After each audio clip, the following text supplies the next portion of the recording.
What's good with you, baby? What's good with you? It's your boy Nick Love and the K9 Proceed, baby. The king has returned. So as you can see what the title say, man, I'm up here pretty much just playing around or whatnot, seeing what's happening here and there. But the title lets it be known what we're talking about today, man. We're talking about the bulldog world, and we also talking about hard-mouthed animals who's able to actually put a lot of dogs with heavy mouths who can actually do a lot of damage to a decoy, to a bite suit, or whatever it is. Me and my homie, we was having the discussion, and we was actually speaking about what's up with you, everybody. If you see me on Instagram, just follow me over here on YouTube. Hit the link in the bio. You'll see what I'm talking about. I'll be able to post up a couple of pictures and videos from time to time so y'all can catch us here. But what me and my mans was sitting there talking about, we was actually discussing about the rarities of an animal who could actually do a lot of damage in the front end when they sitting there going towards a decoy or a bite suit or whatnot. And it's pretty much no particular bloodlines. Particular bloodlines have certain forms of ways they get the job done when they're after doing it. Some of them can do it quickly. Some of them can do it not as fast. But we were sitting there discussing about the rarities of it, even though a lot of people want it and they love it. We was actually discussing about how rare it actually is to get that from somebody. Because let's say you have a certain bloodline of dogs, which is whatever you prefer. The bloodline itself creates a blueprint of what could actually happen for you when you're dealing with the blood that you want, to where you won't be really, how we say, surprised when it don't work out. Let me see right here. Hold on.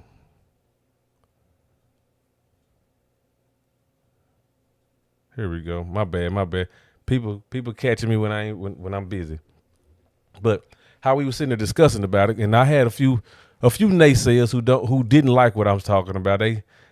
I'm guessing they took it, let's say, literal, or just they took it in the form of the way that I wasn't really actually meaning, which is the genes in the dog make them bite hard. That's not what I actually mean. I didn't mean like the genetic makeup of the dog.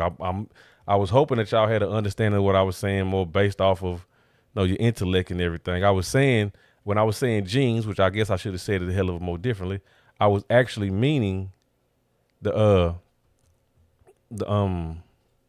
bloodline. I was actually meaning the bloodline, not the genes. I was meaning the bloodline. Certain bloodlines have certain traits that people breed for, as to where they either enhance it more or they want less of it.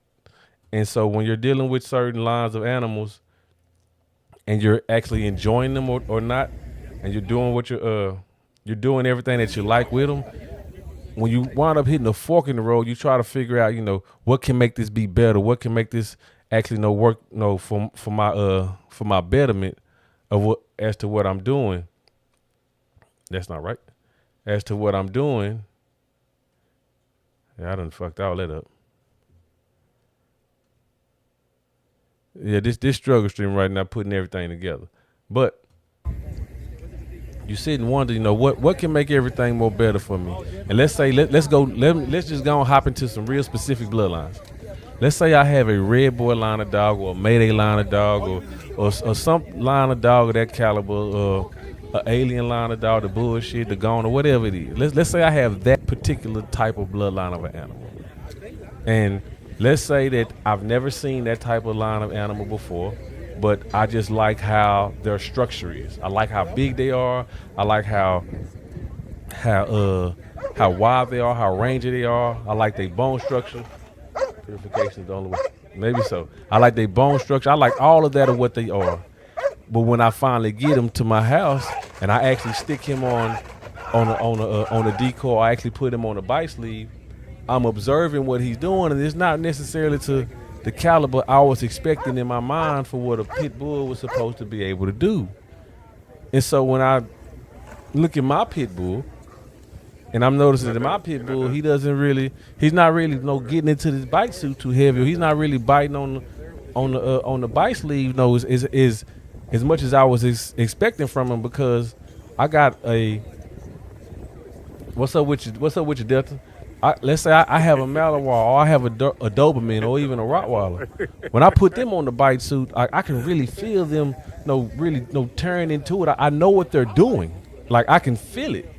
But I got this Mayday dog over here, or this Red Boy dog over here, and he's biting. It's just as big as they are, but I can't really feel it. Well, the reason why that is because certain bloodlines have certain genetic traits that they're known for. And if I was expecting for my Mayday dog to bite as hard as my neighbor's Malinois or my cousin's Doberman or my sister's little child, if I was expecting for this Mayday dog to do that, it's not finna happen. Like the Mayday dog not finna have that type of destructive mouth, because that's not what that bloodline of animals was actually made for. Those bloodline of animals, those who consider to be closers. Like if y'all know anything about horses or whatnot, the closers are the ones that start to make themselves look a hell of a lot more better toward the end of the show, and not at the beginning or the middle. They start to do everything toward the end. And if you have a Red Boy dog and you're expecting this Red Boy dog to be able to go out there on the field right then and there and just do a whole lot of unforeseen damage to the decoys and just really fuck it up right from the start, that's not really finna happen. That's not really finna happen for that bloodline of a dog. It will happen for a different bloodline of dog, but not that one. So he won't have that Red Boy dog won't have as much gusto to actually go into it towards the decoy like a more Eli dog would do, a Eli bred dog would do it, because like a Rascal type of dog or Boudreaux dog, the Mavericks or whatever, the certain bloodlines have certain genetic traits to where they're more likely to be able to and willing to be a front end point. They come in the beginning and they do their thing right in the beginning. They do a lot of damage from the jump. That's a certain type of animal that you may have wanted. Some of you may have wanted an animal that was more reserved, which is more like the Red Boy dogs, the Mayday dogs. Some of y'all may have wanted that, but that's not the exact same. What's good with you, baby? Let me see what we talking about in the comment section on my Instagram. Let me make sure I'm getting this right. I don't want nobody to see that I'm not catching y'all. Let me see. Zebo was a hard-mouthed dog that didn't constantly throw himself and nor his offspring. True enough, man. When you think of hard-mouthed dogs, you're dealing with bulldog. People always go to the older animals, which is perfect. Because pretty much when you think of hard-mouthed dog, the most famous one was Zebo. Now, Zebo wasn't a trial dog. He was something else. But when you think of them right there, you see him. And he was the most dangerous one that everyone thinks of, but a lot of people don't know because they don't get to read it. You just hear what everybody said. Zebo himself, even though he was the most destructive dog, he was that was a pressure animal. From what I was reading, that dog was more of a pressure biter. So pretty much, let's say if you stuck him on a bite sleeve or you stuck him on a decoy, he was an animal that could actually run to the decoy or the sleeve, and he would bite it. Whether big or small, he would have enough of a bite pressure in his jaws to where he would actually pinch the wedge in that jaw in that bite sleeve. He would pinch it way more effectively than any other dog would do it, but you wouldn't be able to tell until you pull the sleeve off of it and look at that sleeve. Then you'll be able to tell, oh, this dog was actually doing something, because in his lifetime he wasn't cutting them up like that. From what I was reading back then, he didn't make a lot of thrashing. He just did a whole lot of pressure to where his opponents at that particular time, they was having problems on the inside that you couldn't see on the outside. Only thing on the outside you could tell from them when it was going on was that they were swelling up. They were swelling up really, really big, really, really quickly. That's how his lifestyle was at that particular time. Matter of fact, yeah, that's how his lifestyle was at that particular time.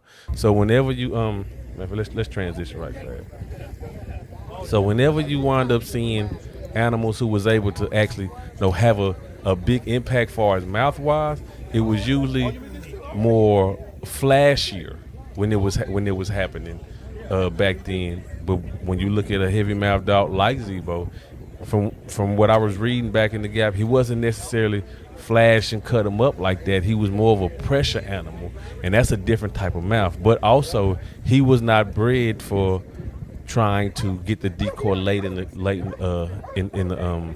trial. He was one of them who was made to actually do it in the front end. He wasn't considered to be a closer. But let me just go on and get back to what this here situation is. Hold on, let me see here. What is your top 5 hard biting dog? Man, it really is none. I mean, all I can go off of is what I've read and seen off of Delta. But I mean, as far as top 5, I never seen what was in the books. But when I was able to see stuff when I was younger, man, it was street dogs who was actually had like a heavy mouth. Like it was 2 in particular. I remember when I was younger, some older cats had them. It was 2 big ones they had at that particular time. The way them animals was sitting there biting, they would make a sound that I have never heard before then nor after. Like if you ever had like some dry towels, like some dry washcloths, and they so dry that they're crusted over.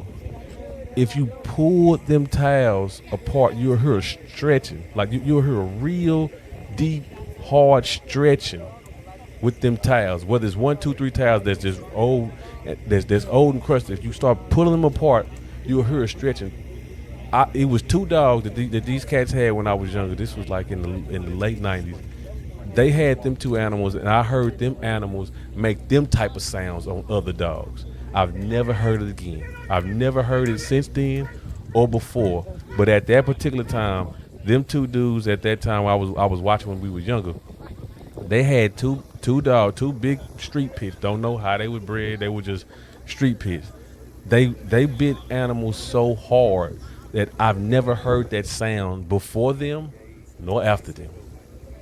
So I can't really call as to what is the top 5 because I mean it's all subjective, man. It's from you look at magazines, they sit and say Homer was a heavy mouth dog. They sit and say that Rascal was a heavy mouth dog. They'll sit and say Zebo. Everybody say Zebo is number 1 just because of what the magazines and everything said for that. What's another dog who was biting pretty heavy back in the gap for that time frame in the 90s or whatnot. As far as girls, I think they said like Shady Lady, she was one of them who was actually biting super hard. It's just it's a lot. It's a whole lot with that. But getting back to how it's structured, I was saying that they are actually it's in the bloodline for animals who can do X, Y, and Z. And so if you're looking for a red boy dog or a goner dog or like a West Penn, if you're looking for them animals to be able to do everything in the front, if you're looking for them to be able to be in the front runners and actually give up something that you're not used to seeing, you're going to have a hard time finding something like that to put together for yourself because you're not going to like what it is. And so let's just break this down here. Let's just break this down here because I'm pretty sure it's a few cats I deal with who understand bulldogs. So let's just go on and get this into the bulldog perspective as to what was happening in the 90s and prior to them. Let's go on and get into the meat and potatoes of this right here.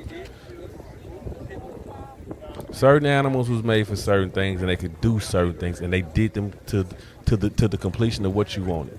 If you yourself had a certain animal, let's say you was trying to buy a dog from a reputable breeder or a street person, it doesn't matter. If you've seen the animals with your own 2 eyes, then you know what you're supposed to be expecting once you bring that animal home.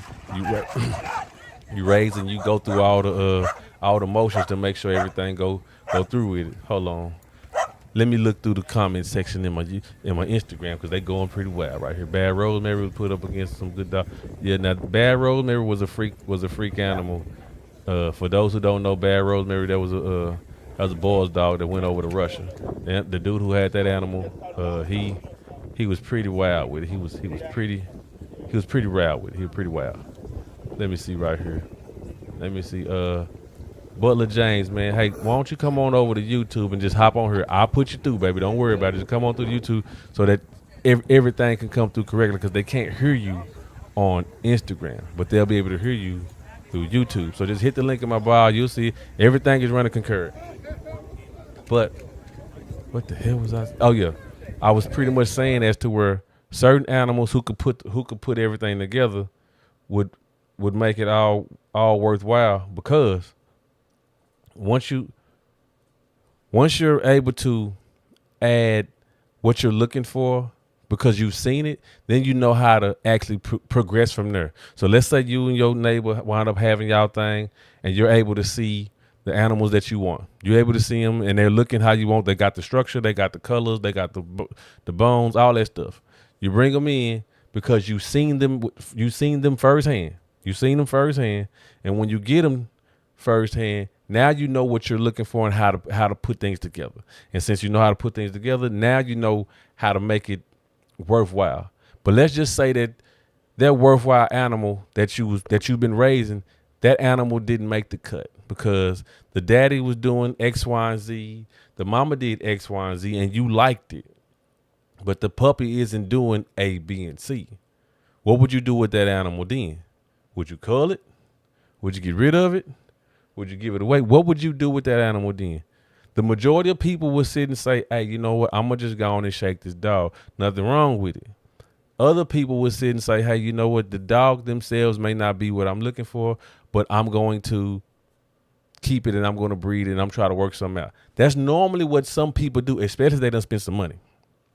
If the dog is free, they really don't care too much about it. But if they had to invest their money into getting this animal, they actually really do put together a formula for themselves because that's an investment that they put together, whether it was $200, $2,000 or $25,000. That's an investment that somebody don't want to lose. And since they don't want to lose that investment, what they do then is they breed up from it. Now, if you have a heavy mouthed animal that you're actually liking and that you want to deal with and you want to breed, nothing wrong with having it like that. But if you got it, if you have it in that scenario, but the animal itself, he or she don't reproduce themselves the way you was hoping. This is what normal people do. They decide that they're going to make something from it and they go from there. Or crazy people or whatever you call it. They decide I'm finna go from here. Now, the animal that they had from the jump, that animal themselves may or may not have been that good, but they know how to create better. Now, if they had a great bitch, not a good bitch, not an average bitch, they had a great bitch, they would know right then and there how to put something together for themselves. Let me hit this. Yeah, they would know right then and there how to breed it. Now, the thing is, when you're sitting here breeding animals, a lot of the times when you're trying to get one thing, you'll lose something and gain other stuff that you're not necessarily looking for. And hold on. Let me put you through right fast. Cause I done messed up. Let me put you through right fast, cause it done curved on over to where something happening wrong. Let me see here. Let me see if I can get you in here right quick.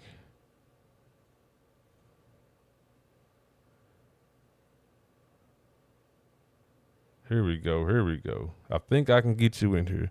Let's see if we can have you here. Let me see if I can get somebody on here. Hello? Yeah. Can you hear me? Yeah, I hear you. Okay, there we go, man. You live now. You can help me out with this here discussion of what I'm putting together.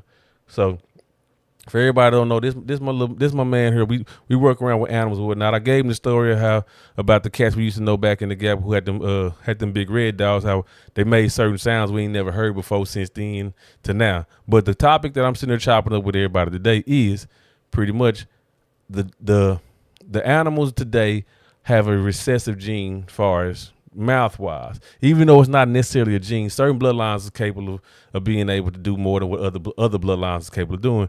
And so if you're looking at a lot of animals coming in today, a lot of them do not necessarily have a certain type of a biting power when they're on a decoy or when they're on the biting sleeve as other dogs do. And certain people will find that discouraging. So from your experience, my man, what would you actually consider that to be?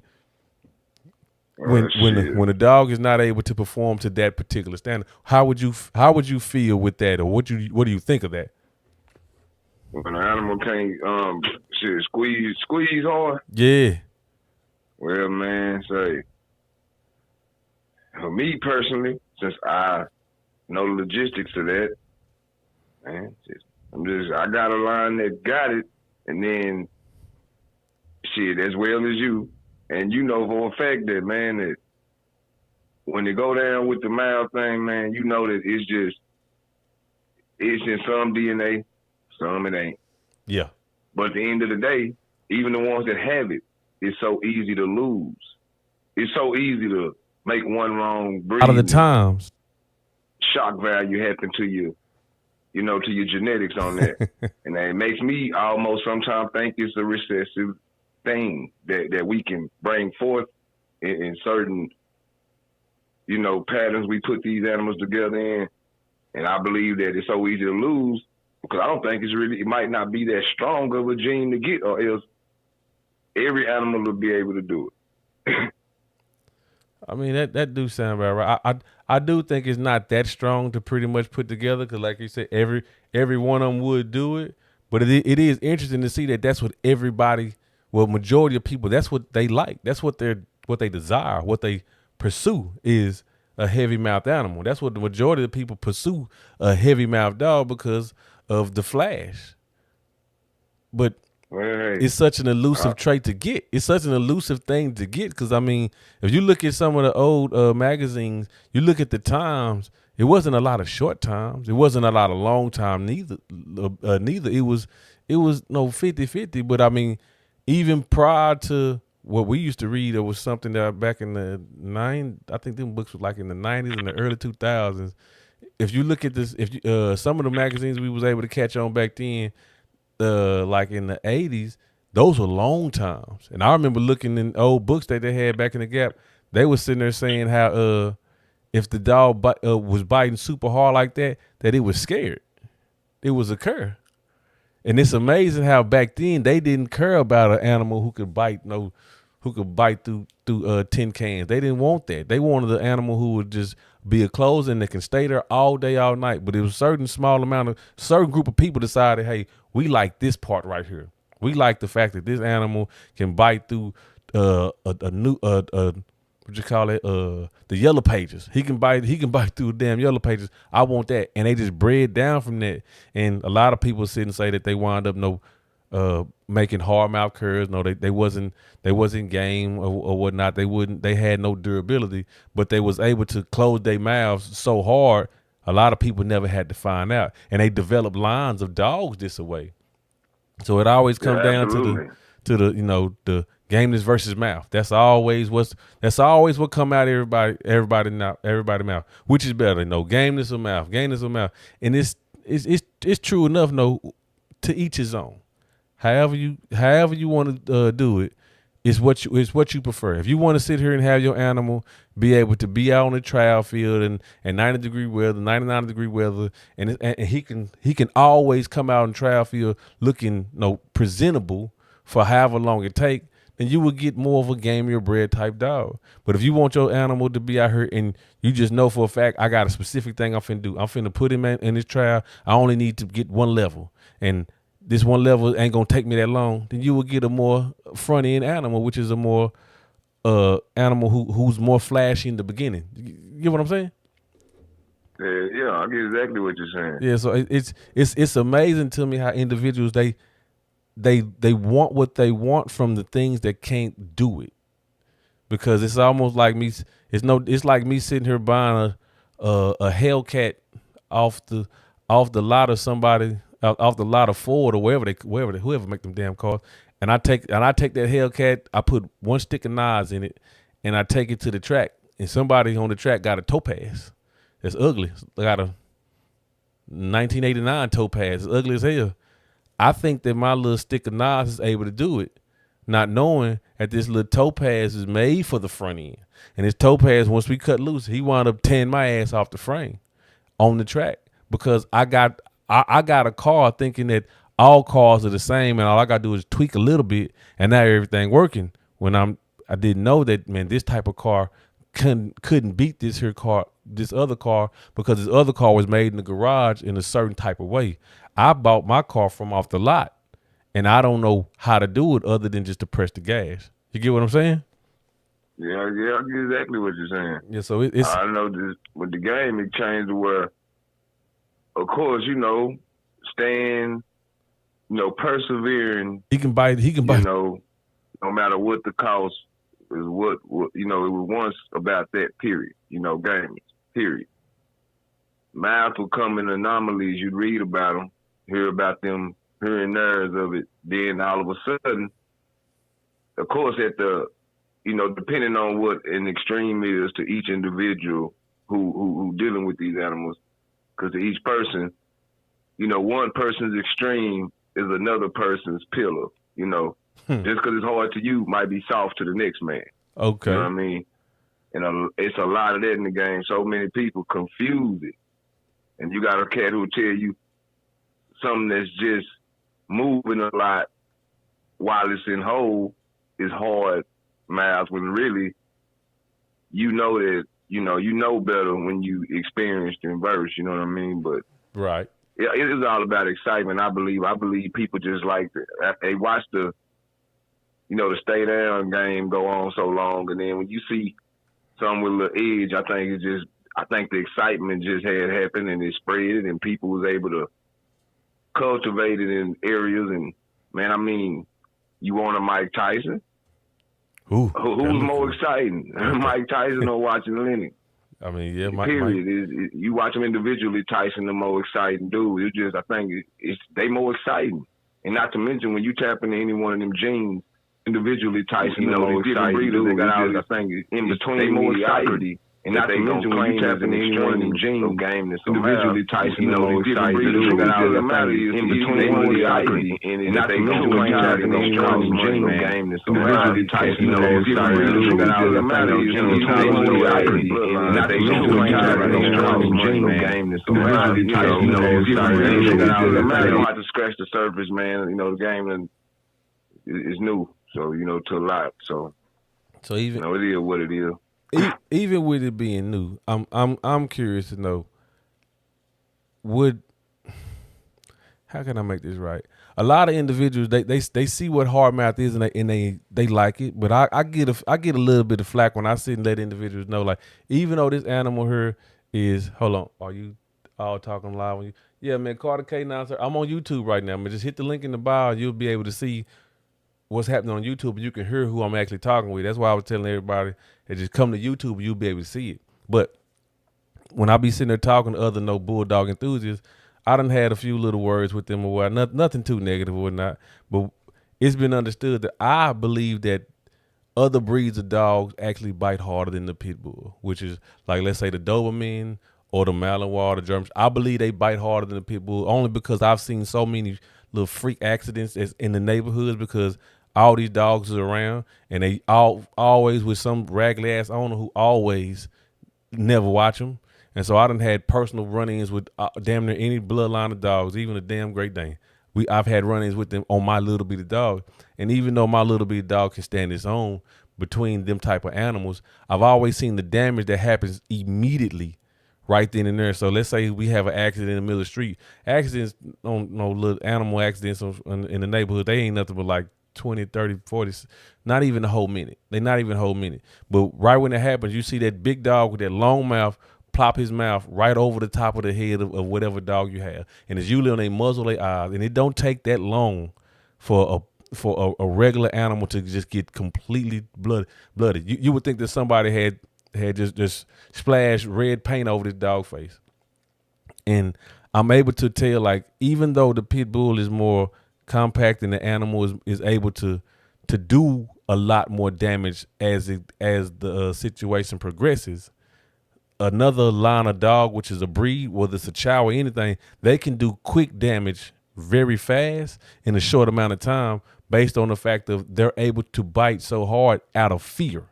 It's not that they're just super mild dog. It's just that they're in such of a panic that they're putting everything they have into trying to get that other animal off of them. And in the process of doing it, you'll see you'll see a whole stain. The dog face will be completely stained. And like, once you wind up wiping them down and getting them together, it doesn't be that bad. But you can sit and tell, like, man, this other breed of dog, y'all really have a really high level of upfront damage in the beginning. Oh yeah, you can get that out of most, and especially with, because scissor bite can go across a lot of breeds. You know, they go for a lot of breeds, and most animals most of them that just ain't lap dogs and shit. You know, anything working breed, anything with a good set of canines, good scissor, man, they can put your ass in this goddamn trauma unit fast. All of them can. Yeah. Yeah, they really fucking can, which is a lot. A small amount of fewer people. They don't get what I'm saying. I'm not saying that them dogs are better than them. I'm just saying that initial part, them animals bite. They have a heavier PSI than animals do. No bite per square inch or whatnot. They have more. It's even been on record that other dogs bite harder than them. Only thing that makes the people a hell of a lot more different from them is the fact that the pit bull is able to obtain, and it does damage later on as situations put themselves further out as to where. Yeah, that's why they can kick every breed on the planet ass, because of that very factor right there. Pound for pound. Nothing on the fuck. I don't give a damn about all the hype and the play and all the imaginations, all that bullshit they on. The fake ass extremes they be putting on them motherfuckers. That's why, right there. They bullshit they talking about is initial shit, you know, adrenaline, you know, that shit that happened while the dog in the adrenaline state. You know what I mean? Yeah. And once that adrenaline go away, they don't know it because they ass ain't never seen their animal in no serious situation enough to know. Once that adrenaline over, that bullshit dog is over. And I don't give a damn what it is. Malinois, Rottweilers, Cane Corsos, all them motherfuckers got that little adrenaline rush. Some get on their ass, any other breed on the planet, and stick in there with their ass past that little adrenaline rush, they will start pissing, shitting themselves, and embarrassing their owners. All of them. Yeah, pretty much. That's usually what always happens. That's usually what always happens every single time. And unfortunately, a lot of people, a lot of individuals, how can I put this without rubbing nobody the wrong way, man? Everybody wants their animal to be just as good as the pit bull. It's nobody out here who doesn't want their animal to be as good as the pit bull. And all of them, and I mean everyone, judges their animal, no matter what breed, next to them. Because even though everyone knows the stereotype behind them dogs is of what they are and what they were for and everything, even though people know that, everyone still wants their dog to be tough. Everyone wants a dog. Nobody wants to have a dog that's scary. Everybody wants to have a tough dog. Even though the general public knows that whatever breed dog they have, it won't be able to withstand this breed of dog. They just want their dog to be able to stand up to this dog and just don't cower. And so this, how they judge their animal as being tough is to where if they was to have a accident out in the street, long as they dog didn't run away, didn't cower, didn't tuck his tail, that's what makes them feel as though, okay, I have a tough dog, not a good dog. Well, most of the world is full of average dog owners, man. So you can't expect them to really. That's like expecting kindergartners to understand the senior's book. It just don't work. It just most people are average dog owners who picture in their mind what this shit is without no real way of finding out. So they just let their imagination take over long as they have the dog. You know, that's for most breed owners of all kind of breeds and types, and that's okay. You know what I mean? That's what's part of America, man's best friend. And that your best friend be whatever you want it to be, long as it's in your damn imagination, but don't put it to no circumstances. That's extreme. Or, they'll make it like something happened, but, people that really know animals, like I said, the general public is just the fuck that's called general fucking public, and their knowledge is general, bro. And that's, even when they think it's specific, it be man, so damn general and basic that you just, just let them have it, man. Let them be happy with all this shit, man. So, even though we should let them have it, it's kind of difficult to do so, man, because everybody has the best. Everybody has the best hard biting dog in the world, even though no matter the bloodline. Matter of fact, let's get back to that, man. When it comes to hard biting animals, what bloodlines come to mind for you? What bloodlines? What? When it comes to hard biting animals, what bloodlines usually come come to mind when you think of that of a heavy mouth dog who can actually do a lot of damage to a decoy or to a bite suit or a bite sleeve? What animal what line of dog come to mind when that happens? But specifically, some lines I know that had it.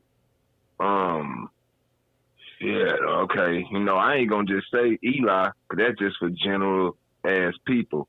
But I'll go deeper as to say the strains down from Eli and Bullison. Not all of them, because some people cut some of them animals to be game, and that's what a lot of people who go after Eli don't know.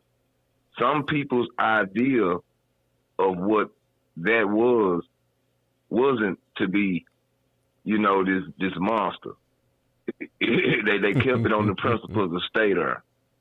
But in the meantime, some of the bullets in the Eli lines, I'm talking about Midnight Cowboy lines, the right, Rascal from the Right Place, of course. Right. Chinaman is, the right Chinaman strain, before all extra winter, for the ones that been around long enough, for all the extra winter going on, and motherfuckers just took over their own operation with Garner and everything, however they did that shit. Before all that happened, get the right Garner, they'll bite your ass. Get the right goddamn Boudreaux dog, bite your ass. Skull. Yeah. Skull was one I remember. Yes. Man, but I seen the Maverick stuff that do it. I seen that stuff stay down, and I seen people that had strains that would peel your damn wig back. So I mean, some balls lines, not all of them. Now when you speak of the boys line, when you do speak of the boys line of dog, we have to also remember them animals themselves. Well, they was created they was created within themselves. Like it's so many strands of them dogs there who was actually known for biting, but it was such a plethora of them as to how they put things together. And it seemed like it was 20 strains of the goddamn shit at once. Man, look here, it was so many. Like you remember reading them in the magazines when they came through. Like you had like the Captain America type stuff. Then you had like the Backstreet Truers. You had what other boys line you had line? A lot of this shit. You had the Scopes, the Bells, the Scopes, yep, the T Walkers. T Walkers. It was so much. It was so many lines of boys. Lowry, everything, man. And they was all different. They were all different, but they was majority of them were known for crunching on the animal. They were known for putting heavy mouths. They were known for heavy mouths and durability, or heavy mouths and being able to walk you down if need be. They was the ultimate line of animals back then, which is when they put when you trace that line back, which I know and no need to beat it, but the cats that don't know, and it go back to Hank, Dirty Mary, Daddy, and man, like I say, man, the shit did it over and over and over again for years and years. But I mean, you know how that goes. Some of them lines, some of them was the more, entertaining, finishing types. And some of them lines was still the, pack a lunch type. You know what I mean? Yeah. Because it's still, Hank was a big old turning motherfucker that won, whatever he did, 5, 6, whatever. But, different people cultivated that different. I understand how it came to so many strains because, everybody eyed different. and that's just how it goes.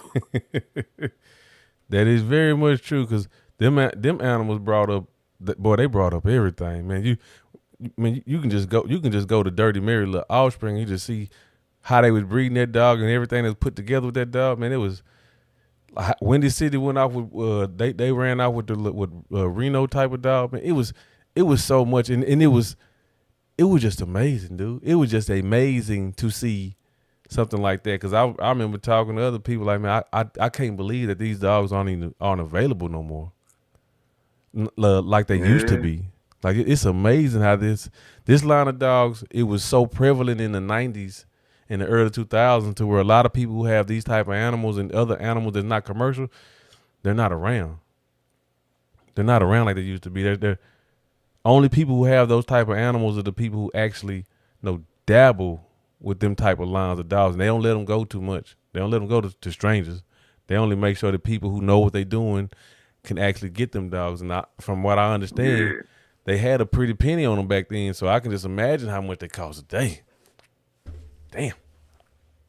That bullshit was plentiful, man. It was so much of it. Hell, it started having to, make waves, rocking in each other. You know what I'm saying? Yeah. Yeah, that's how much of that shit of it. That's how many strains of it was out there. I remember back in the early 2000s, later 90s, reading where, this one here prevailed over this one, but they both bars type animals, and that's how much of the shit it was that it started competing on its damn self. Yeah. Yeah. Hey man, and then you start thinking, well, who is this? Well, do that up the line for the line to kick its own ass. which is just even more wild. Like, damn it, boy. I mean, just to see what I was coming through them dog from just a bunch of famous dogs from that one bitch and how they bred her. Indeed. Some people decided to breed her the more gamier way. Some people decided to breed her the more upfront way. But it was just based off of what they was putting together and how they wanted everything to look. And people was able to get the best of what they was looking for. And these dogs here, they was total package animals at that time. I don't know what's happening today, but at that time we was reading the magazine, these were total package animals. Everybody wanted them. Everybody wanted the Bulls bred dogs, man. They wanted it either pure to have on themselves, or they wanted to get it pure or crossed up and put it into whatever line they wanted to. But they was looking at these dogs here as hard mouth dogs. At that time, they was looking at them dogs as hard mouth animals. To where if you wanted everybody want one. It's just some cats can't achieve it, and they done got comfortable competing without having that trait. But at the same time, that's just what I said. They didn't achieve getting it. It's somewhere it didn't happen when they tried a line that failed that they thought had it, and they got comfortable with what they was doing. But the cats that have it, that really do have it, man, they don't never want to be without it. I mean, and the cats that don't have it always wind up wanting it. Ah, that's pretty good. That's just all I've been seeing. That's the way it's been looking for decades, man. Man, that's pretty good. I like that. The cats that don't have it want it, and the cats that's been having it. I like that. I do like that. I do like how you put that together, because I wouldn't have thought no different. I wouldn't have thought no bit different. Everybody wants something they ain't got. So far as when you're sitting here looking at an animal, are you able to tell if the animal is able to do a lot of damage to the decoy? Or is it a certain type of feel or act or maneuver that the animal's doing, whether he biting too hard on the wedge or not biting hard enough on the sleeve? Like, what would make it to where you will be able to determine, okay, this dog here has what it takes to be able to squeeze on his decoy, or squeeze on his bite sleeve? What would help you with that? You say that again? What would help you determine if your dog was able to squeeze as hard on the decoy or squeeze as hard on the bite sleeve? How would you be able to determine that? Like, what are you looking for? Oh man, what am I looking for? Well, now, with I done had my hands on what that is for so long, as you know, man. We done had our hands on it so long that it don't take us nothing but a few to see what they look like, and we know. I honestly can't tell it in every other type of line. I honestly can't tell it, for the simple fact is, like you said, so even them kind of can bite, hard even while the adrenaline pumping. But they was looking at that can downshift. Yeah. And so that's where you go into these different bloods and different strains. But me personally, what I see, a certain Because how I be determining is that I look and see how much damage you done to my equipment. It's a certain type of way my equipment will look after you done got on it. Because I know Stringer can tear through my equipment. And so if any other animal is close to doing that or worse, I know that they can pretty much do a lot of upfront damage. Because I can't leave him on that sleeve too long because I done bought too many covers for that damn wedge. I done bought too many covers, and it's not even mine. But I done bought too many covers for that wedge because it's a certain way he's able to line up his mouth and he tears the shit up. And I like to see him work, but I just like having to always buy covers because the last thing I want to do is get into the wedge.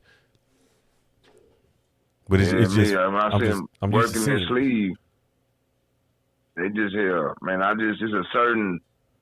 And I know the sleeve that we kind of use. So when I hear certain noises, and certain, man, it's, like you say, it's certain things that's happening that you just know that's deeper than the material on that sleeve.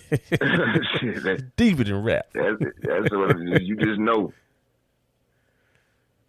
I mean, yeah, it is. I guess it's just a feeling then. I guess it's just a feeling as to where man, this certain type of lines I've been dealing with, I know what they supposed to do. They look a certain way when I'm running with them, so I feel confident that this is gonna be the outcome. Yeah, but that's where people supposed to learn when they give them some knowledge to study the individual, not the line. Because if you just go by, too many people in this game is disappointed for getting a line they researched up on and it came and did not, give them the output they expected. And that's too many people across this country are disappointed from sitting down expecting something that they really don't know about because it looked like it. And then they get it and it's not even close to what, they excited about it for. And you got some people across the country doing business disappointing people because that's exactly what's going on. They're not getting what they, the picture that they have in their head. That's not what they buying. They just really buying research. And they still got to figure it out. That's a hard pill to swallow, boy. That's a real hard pill to swallow when you sitting here when you're looking for an animal that's doing what you was expecting and it don't come out. Like what type of culling process is that? I mean, it ain't none of my business, but I just think most of the game is a lot of green beans is out there right now, and they don't know what the hell which way is up, down, left, or right. So they don't have no image of what no line's supposed to be too much anyway. So serve them motherfucking beans on butter. It ain't gonna matter. I mean, if they get lucky and catch to somebody who real and do business with somebody who real, I'm sure the animal will turn out more to what they, thought it would be, versus a lot of these cats just willing and dealing out here with each other, disappointing each other. So who would be a good source? Like would the source of a bloodline be good to go to today, or would you consider somebody else who actually has it, in a working capacity?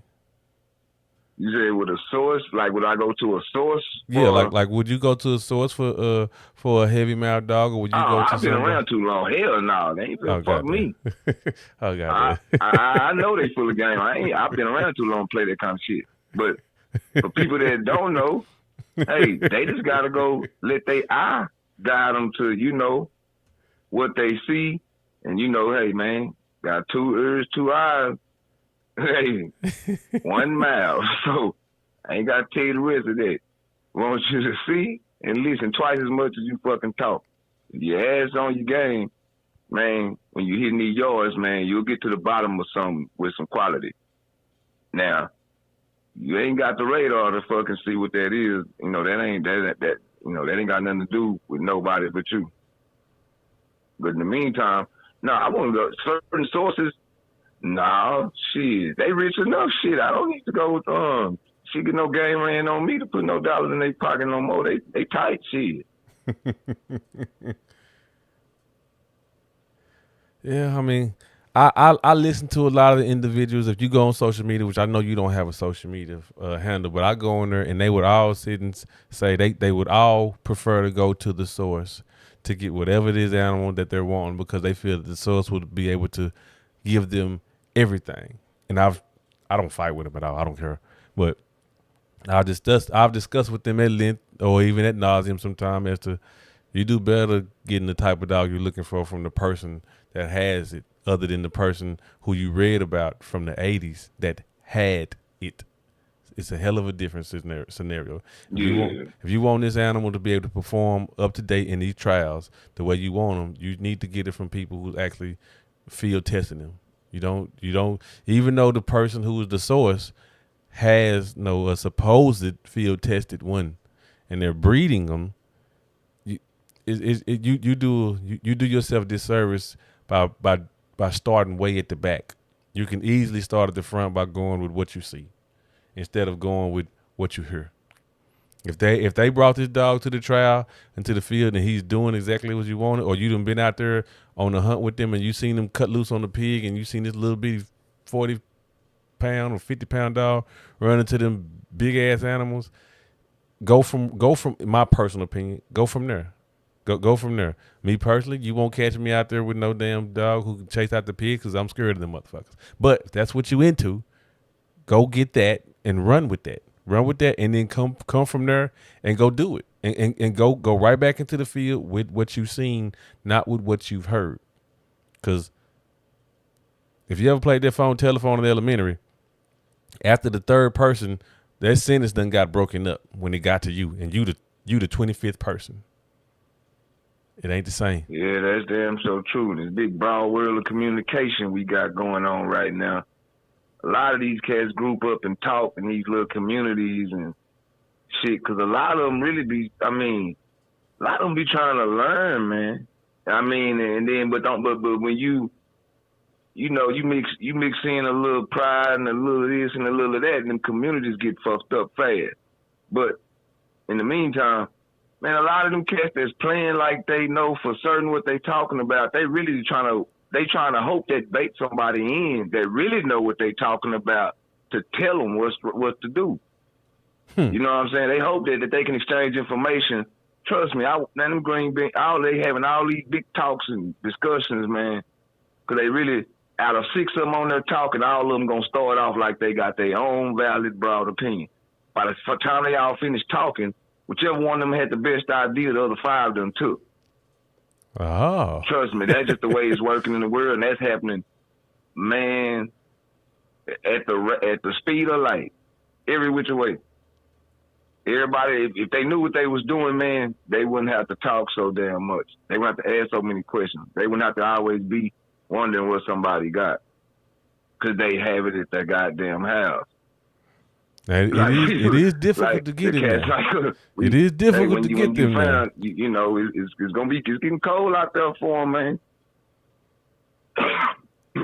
I'm not gonna lie. It is difficult to see to get a good one nowadays. It is difficult. A lot of people want to get a good one for a small amount of money, or a lot of people they're used to being given a good one. They're used to being given one, which is hella different. When you actually earned it, it's hella different. Especially if you earned it, you don't let nothing come in between that. You preserve it because you know what's happening and you know what it took to get that one there. You know exactly how long it takes to get the dog to sit, stay, come, all that good shit. You know exactly what it takes to get them to do all this here. And this line of dogs that you've been dealing with, they've been doing the exact same thing in this certain amount of time. So when you wind up going off the grid, and you decide that you're gonna do it with a different bloodline of dog, you realize right then and there how long it's gonna take. You sit and find out right then and there, it's just taking too long for me to work with this here line of dog, because this other line of dog I've been dealing with, they come in like this. They come in so fast. But this other one, I'm having to learn it. And so a lot of people coming in having to learn, not knowing they don't know it, which is a hard pill to swallow. Yeah, well, shit, yeah, man. Hey, man. All I know is getting good shit ain't easy no more, and it ain't cheap. No.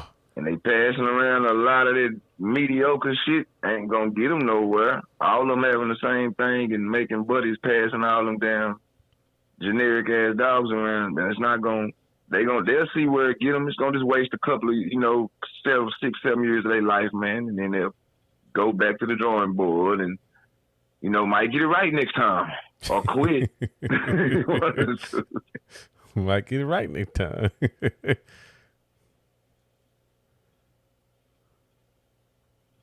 Damn it, boy. Well, look here, man.